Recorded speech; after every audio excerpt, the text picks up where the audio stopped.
Hello everybody and welcome to another adventure today. We are heading into the San Domingo mining district to explore the ruins of the Dragon Mine, a former gold and vanadium operation that was worked at several different points throughout the 1900s. There will be quite a bit of ruins to check out once we get there, but first we'll have to navigate a variety of trails from Castle Hot Springs Road.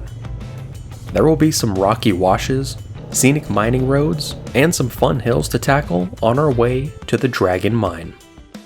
Thanks for tagging along on today's ride, and hope you enjoy the adventure. Our day begins just off Castle Hot Springs Road, a couple miles north of Morristown. We parked at the start point of the Anderson Mill Trail and got unloaded. Our route today would be a little bit unconventional, heading west from this point and weaving our way towards San Domingo Wash. It would be about 7 miles to the Dragon Mine from here, and require about 18 different turns and junctions to navigate.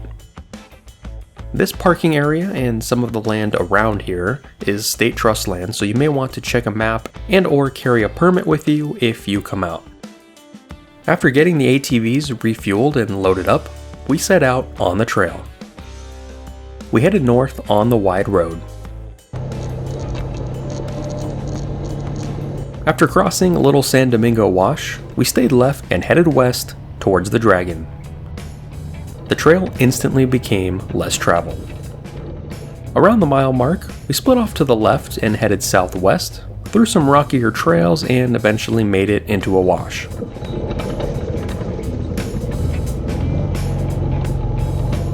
The trail bypasses some boulders and curves sharply up a small hill to the right.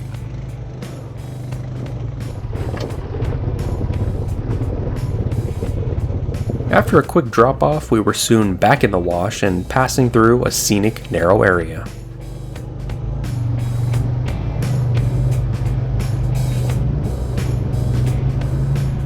And almost as quickly as we had entered the wash, we were soon climbing back out of it. Things remained mostly easy as we headed south. Today was perfect weather for being out on the trails. It was cool and calm, with highs set to be in the mid-80s. We made a sharp right turn to continue west, as the trail dropped and remained washed out in places.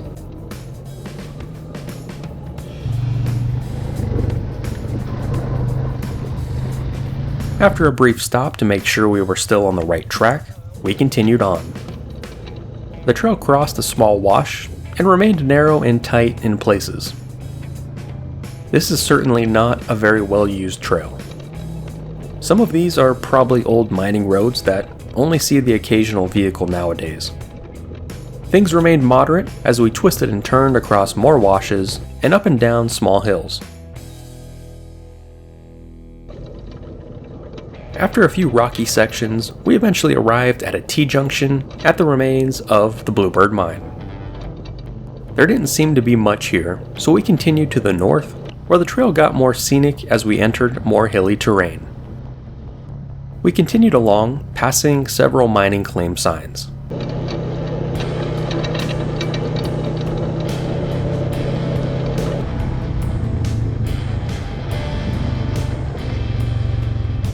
It appears that someone lives out here, at least part-time, in some kind of pop-up trailer. There were several fenced adits and even a makeshift shower kind of thing further down the trail. As we curved back to the south, we rode along the top of San Domingo Wash. The trail got progressively more difficult in places. Things leveled out briefly, and we turned west to get to the wash.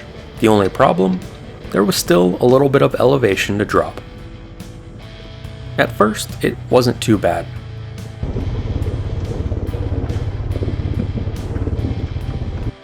We talked it over, scouted it out, and figured we would give it a shot.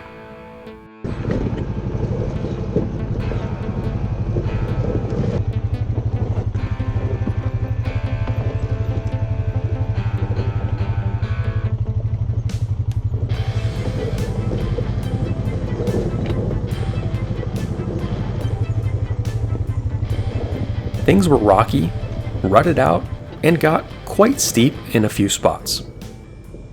According to the GPS, this section had a 30% grade.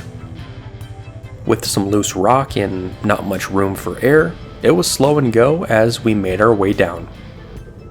Once finally at the bottom, we weaved through San Domingo Wash and arrived at an old windmill and corral on the west bank. We stopped here for a quick break. From this point on, we would be rejoining the more traveled route to get to the Dragon Mine. It seems like most people head up San Domingo Wash, which connects directly to Highway 60, just a few miles downstream from here. We were soon back on the trail and climbed out on the west bank of the wash. At the top, the trail made a sharp right turn and we were now headed north. The trail remained mostly easygoing. Some sections were smooth and fairly well maintained, while others were rockier and washed out. After passing a mini cattle guard, San Domingo Peak loomed just ahead of us. Another few junctions were followed by more rocky and narrow trail.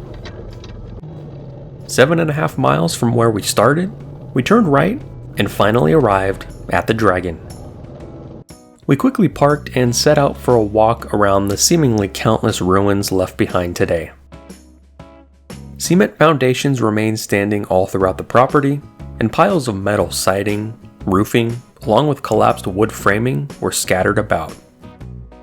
The numerous levels and unique arrangement of troughs and other processing facilities showed that this was a substantial operation at one point.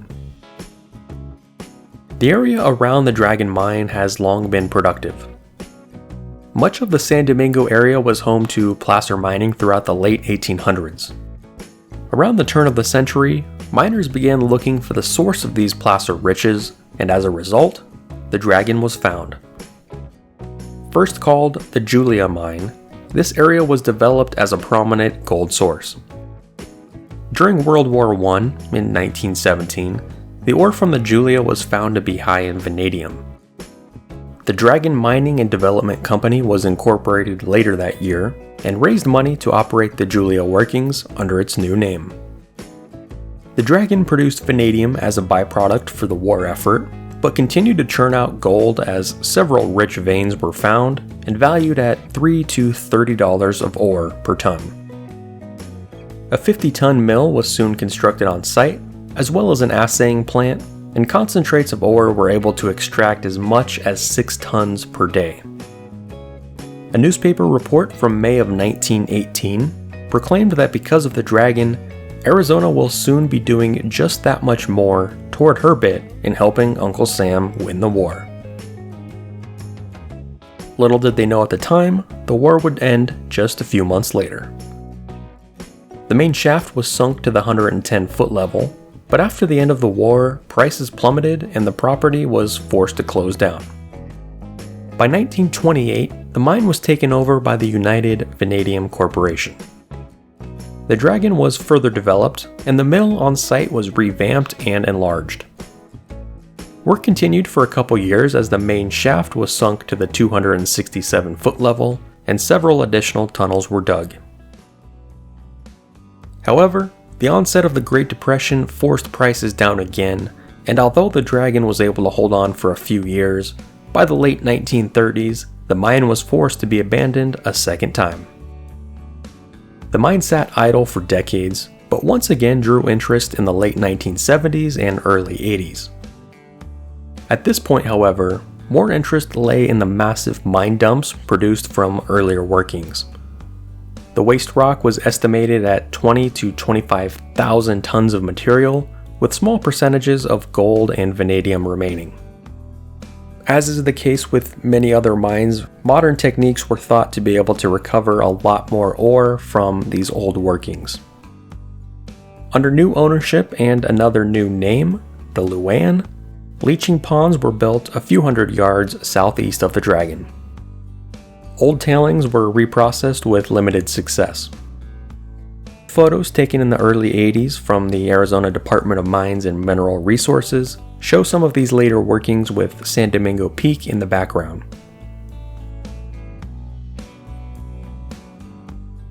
By the mid-1980s, it seems like the Dragon was abandoned for the third and final time due to subpar results. Today, these leaching ponds have been cleaned up, but are slowly being reclaimed by the desert. The once bustling Dragon Mine now sits in ruins. The numerous cement foundations likely date back to its initial workings in 1918, or possibly its revampment in the late 1920s, or maybe even a combination of both. There's just so much left, it's really hard to tell which ruins belong to which time period the mine was worked.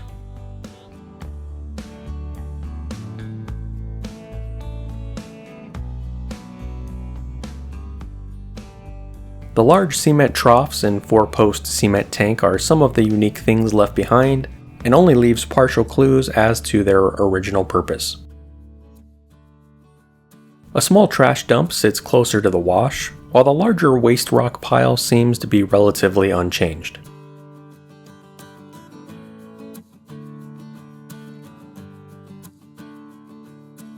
Down in the wash, longer troughs remain, possibly from the earlier mining days, and being used to divert or store water for the mining process. 2 significant vertical shafts remain fenced off near the top. While one remains heavily timbered and partially collapsed, the larger one seems quite deep based on the official rock throwing test. This appears to have been the main shaft. At some point, this shaft was flooded with a pump system operating to drain the mine and supply additional water for the milling operation. Countless other ruins remain strewn about the property, some likely being homes, offices, or equipment shops at one point.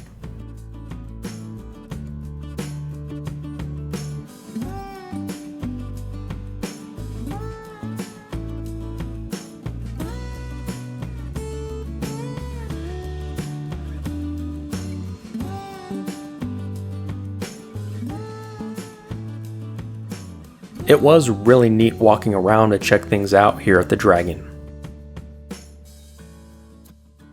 After thorough exploration, it was time to get back on the trail. We retraced our route back south, past San Domingo Peak and to the Wash.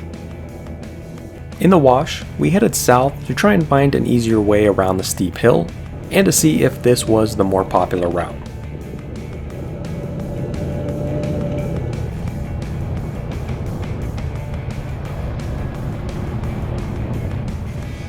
Things remained easy and scenic, and the numerous tracks and washboards meant that this was certainly the easier way in.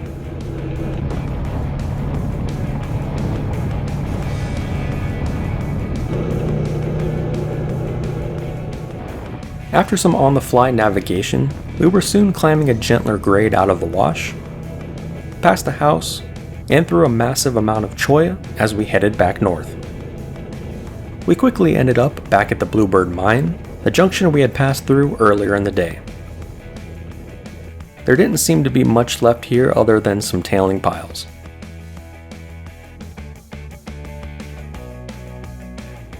From here, we retraced the same route back, navigating the numerous trail junctions, scenic washes, and fun sections, before ultimately ending up back at our starting point near Castle Hot Springs Road. All in all, the day had been great. The Dragon Mine was a really neat place to explore, full of interesting things and plenty of history. The trail, while only about 7 miles one way, had really featured a little bit of everything. It had smooth sections, rocky sections, narrow washes, wide washes, steep roads, and easy cruising, all of which were enjoyable. If you're heading for the Dragon in a bigger vehicle, I would definitely try and come in the shorter way up the Wash, although we did have fun taking the scenic route. Thank you so much for tagging along on the adventure today. I hope you enjoyed the views, learned a little bit, and maybe even found a new place to check out yourself. And as always, we'll see you on the next one.